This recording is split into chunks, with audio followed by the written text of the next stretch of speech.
کیوں نصیب کے لکھے سے روٹھ بیٹھے ہو؟ کیا جانتے نہیں دعاؤں سے تو نصیب بھی بدل جاتے ہیں؟ کیوں موجودوں پر سے یقین کھو بیٹھے ہو؟ کیا جانتے نہیں کہ موجزوں پر قدرت رکھنے والا صرف اللہ پاک ہے؟ تین چیزیں کبھی واپس نہیں آتی: بولے گے الفاظ، گزرا ہوا وقت اور ٹوٹا ہوا بھروسہ۔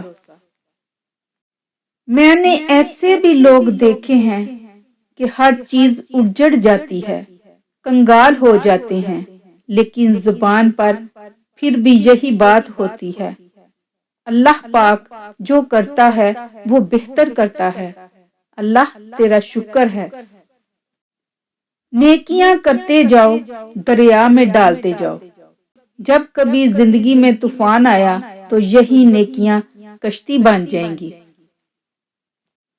جب دعاؤں اور کوششوں سے بھی بات نہ بنے تو فیصلہ اللہ تعالیٰ پر چھوڑ دو۔ اللہ تعالیٰ اپنے بندے کے بارے میں بہترین فیصلہ کرنے والا ہے۔ جو مقام شکوے کا ہوتا ہے وہی مقام شکر کا بھی ہوتا ہے، لیکن ہم اس مقام پر شکوہ جلدی اور شکر دیر سے ادا کرتے ہیں۔ ہر بات میں خیر ڈھونڈا کریں اور الحمدللہ کہنے کی عادت اپنا لیں۔ ہر تکلیف اذیت نہیں ہوتی، کچھ تکلیفیں ایسی بھی ہوتی ہیں جو انسان کو بہت صابر بنا دیتی ہیں، اور صبر کرنے والے لوگ اللہ کو بہت پسند ہوتے ہیں۔ زندگی میں انسان کو ایک عادت ضرور سیکھ لینی چاہیے: جو چیز ہاتھ سے نکل گئی ہے اسے بھول جانے کی عادت۔ یہ عادت انسان کو بہت سی تکلیفوں سے بچاتی ہے۔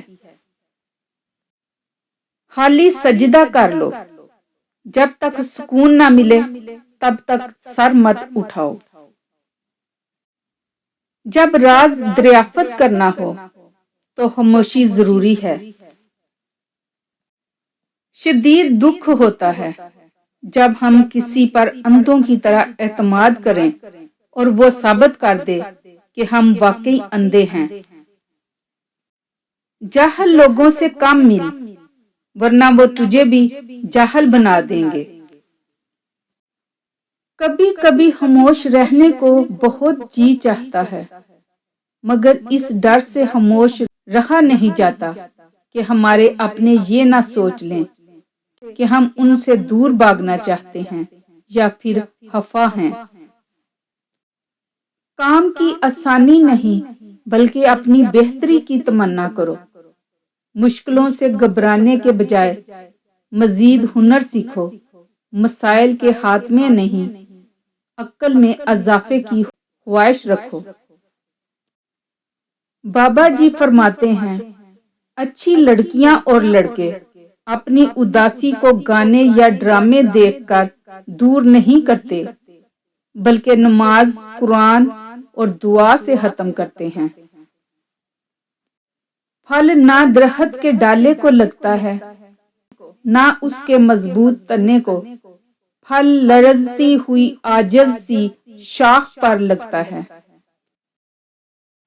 جاہل صرف وہ نہیں ہوتا جو تعلیم یافتہ نہ ہو، جاہل وہ بھی ہوتا ہے جس نے ڈگریوں کے ڈھیر لگا رکھے ہوں مگر اپنے ظرف میں وسعت، لہجے میں نرمی اور طبیعت میں انکساری نہ پیدا کر پایا ہو۔ تم ہر شخص کو خوش نہیں رکھ سکتے، بھلے تم اپنا سکون کسی کے لیے کتنا ہی برباد کیوں نہ کر لو، پھر بھی وہ شخص تمہاری نیت یا تمہاری مخلصی میں کوئی نہ کوئی نقص نکال ہی لے گا۔ چیخو پکار انسان کے وقار میں کمی کا باعث بنتی ہے۔ لوگوں کو اپنی خاموشی سے خوف زدہ کرنا سیکھو۔ عورت کی ادھوری محبت اور اس کی آنکھوں کی کشش مرد کی نیندیں اڑا دیتی ہے۔